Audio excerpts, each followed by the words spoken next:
Hello students, आज हम पढ़ेंगे 9th क्लास की साइंस की 33rd वर्कशीट, जिसका टॉपिक है ग्राफिकल रिप्रेजेंटेशन ऑफ एक्सीलरेशन और वेलोसिटी।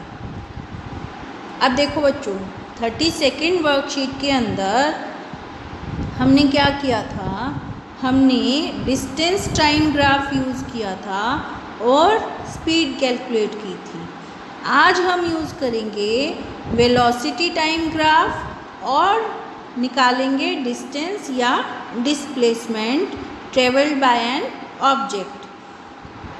वेलोसिटी टाइम ग्राफ जो है वो किसी भी ऑब्जेक्ट का एक्सीलरेशन रिप्रेजेंट करता है और वेलोसिटी टाइम ग्राफ के अंदर एक्स एक्सिस टाइम शो करता है और वाई एक्सिस वेलोसिटी शो करती है। अब यहाँ पर हमारे पास डिफरेंट कंडीशंस ऑफ एक्सीलरेशन हैं जो इन ग्राफ के अंदर शो हो रही है। जैसे फर्स्ट वन है जहाँ पर वेलोसिटी यूनिफॉर्म है, चेंज नहीं हो रही, यानी कि एक्सीलरेशन क्या है, ज़ीरो है। इसी तरह से सेकेंड ग्राफ के अंदर हमें एक स्लोप मिल रहा है जहाँ पर यूनिफॉर्म एक्सीलरेशन शो हो रहा है। जैसे वेलोसिटी यूनिफॉर्म थी, ऐसे ही एक्सीलरेशन भी यूनिफॉर्म है, यानी कि सेम टाइम के अंदर सेम वेलोसिटी चेंज हो रही है। ठीक है। थर्ड वन, और इससे पहले इसके अंदर एक्सीलरेटेड मोशन है, पर थर्ड वन के अंदर यानी कि इस ग्राफ के अंदर देखो डिफरेंट टाइप ऑफ स्लोप आपको दिख रहा है। ऐसा क्यों है? क्योंकि इसके अंदर पहली बात नॉन यूनिफॉर्म एक्सीलरेशन है, दूसरा इसके अंदर स्पीड स्लो हो रही है और रिटार्डेशन है। ठीक है, कोई भी ऑब्जेक्ट जो चल रहा था नॉन यूनिफॉर्म एक्सीलरेशन से, वो क्या है, अब रिटार्डेशन मोशन में है और रेस्ट की ओर जा रहा है। फोर्थ वन देखते हैं। फोर्थ ग्राफ के अंदर नॉन यूनिफॉर्म एक्सीलरेशन है और बहुत ज़्यादा इसकी वेलोसिटी में चेंजेस हैं। अब कैलकुलेट कैसे करेंगे वेलोसिटी टाइम ग्राफ से, डिस्टेंस कैसे कैलकुलेट करेंगे, आओ जानते हैं। यहाँ पर दो तरह के ग्राफ हम यूज़ करेंगे। First one for uniform velocity और second one for uniform acceleration. Velocity का ग्राफ हमने देखा कि एक स्ट्रेट लाइन है पैरेलल टू एक्स एक्सिस। ठीक है, ये लाइन कैसी है, एक्स एक्सिस के पैरेलल है।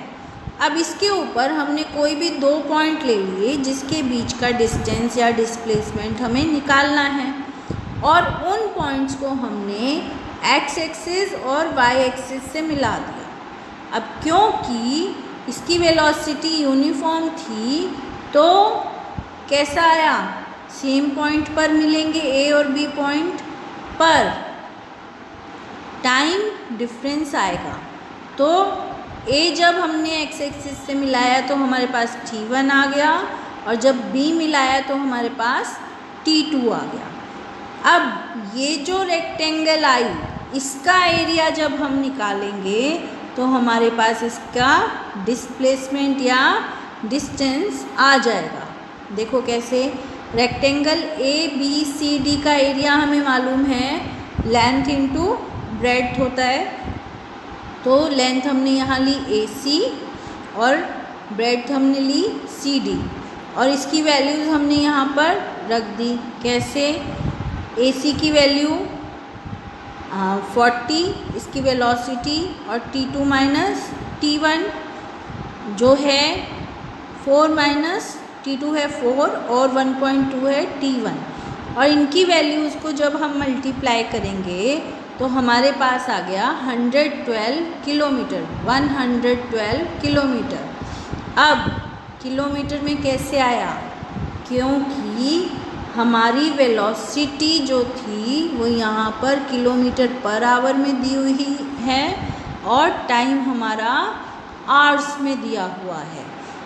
अब देखो इसी तरह से यूनिफॉर्म एक्सीलरेशन का ग्राफ हम यूज़ कर सकते हैं, जो हमने पढ़ा कि एक स्लोप है बट एक स्ट्रेट लाइन है। यहाँ भी हम 2 पॉइंट लेंगे इस स्लोप के ऊपर और उसको एक्स एक्सिस और वाई एक्सिस से मिला देंगे। अब यहाँ पर जो ये एरिया आया, ये एक रेक्टेंगल और एक ट्रायंगल के टोटल एरिया के इक्वल है। रेक्टेंगल का एरिया हमने किया लेंथ इंटू ब्रेड्थ, लंबाई गुना चौड़ाई, और इसी तरह से ट्रायंगल यानी कि त्रिभुज का area half of base into height, यानी कि हाफ ऑफ AD और इंटू DE। ठीक है, अब इनकी वैल्यूज़ रख देते हैं यहाँ पर, इस ग्राफ से देखते हैं और इनकी वैल्यूज़ हमने यहाँ पर रख दी। तो क्या होगा, लास्ट में हमारे पास वैल्यू आ गई 216 मीटर। क्यों हुआ ऐसा? क्योंकि यहाँ देखो इसके ग्राफ में हमारे पास यूनिट्स कौन सी हैं, मीटर पर सेकंड और सेकंड। तो जब भी हम ग्राफ को रीड करेंगे और वैल्यूज़ निकालेंगे तो हमें ये देखना ज़रूरी है कि हमने वहाँ पर कौन सी यूनिट्स का यूज़ किया हुआ है, ये चीज़ ध्यान रखेंगे हमेशा। तो ये थी हमारी वर्कशीट। अब कुछ क्वेश्चंस देखते हैं। First one is, if velocity time graph of an object is a straight line parallel to the X axis, what will be its acceleration? इसका एक्सीलरेशन क्या होगा? तो ये वाला जो ग्राफ हमने किया, इसमें हमने क्या किया था, एक्स एक्सिस के पैरेलल स्ट्रेट लाइन थी। क्यों थी? क्योंकि वहाँ पर यूनिफॉर्म वेलोसिटी थी, और जब यूनिफॉर्म वेलोसिटी होगी तो एक्सीलरेशन क्या होगा, एक्सीलरेशन 0 होगा। ठीक है। Now second question is, calculate the distance travelled by an object between 2 second and 3 second in the given velocity time graph. अब हमारे पास ये ग्राफ है 2, तो हमारे पास t1 कितना है 2 सेकेंड और t2 कितना है 3 सेकेंड। ठीक है, तो t2 माइनस t1 कितना आ जाएगा हमारे पास 1 सेकेंड। और अगर इस पॉइंट को हम मान लें A और इसको मान लें B, और यहाँ से एक लाइन इस तरह से खींच दी, तो हमारे पास वही क्या आ गया, एक रेक्टेंगल आ गई और एक ट्रायंगल आ गई। ठीक है, अब AB और इसको मान लिया C, इसको D और इसको E। तो सबसे पहले रेक्टेंगल का एरिया निकालते हैं, AE इंटू ED प्लस कितना करेंगे, हाफ ऑफ AC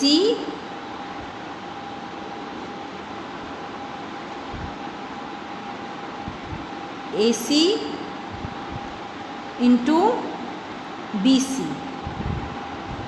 अब यहाँ वैल्यूज़ अगर हम इनकी पुट करेंगे तो हमारे पास क्या आ जाएगा, AE कितना है 8 है, और ED कितना है T2 माइनस T1 1 है।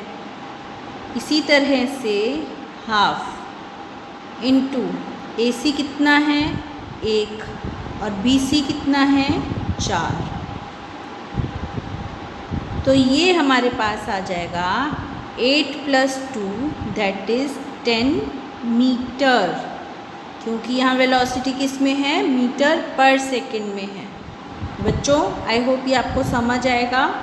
ठीक है, अब अगला प्रश्न देखते हैं। Which physical quantity is represented by the slope of velocity time graph? तो वेलोसिटी टाइम ग्राफ को कौन क्या रिप्रेजेंट कर रहा है, किस क्वांटिटी को, एक्सीलरेशन को। तो इसका आंसर आएगा acceleration. Fourth one is, draw velocity time graph for accelerated motion and retarded motion of an object. हमें दो ग्राफ बनाने हैं, एक्सीलरेटेड मोशन के और रिटार्डेड मोशन के। तो हमारे पास ये दो ग्राफ हैं। ये ग्राफ हमारे पास है एक्सीलरेटेड मोशन का और ये ग्राफ है हमारे पास रिटार्डेड मोशन का। तो अब हम इसको बना सकते हैं। बच्चों, ये थी आपकी 33rd वर्कशीट। आई होप आपको समझ आई होगी और अब आप इसको आसानी से कर पाओगे। Thank you.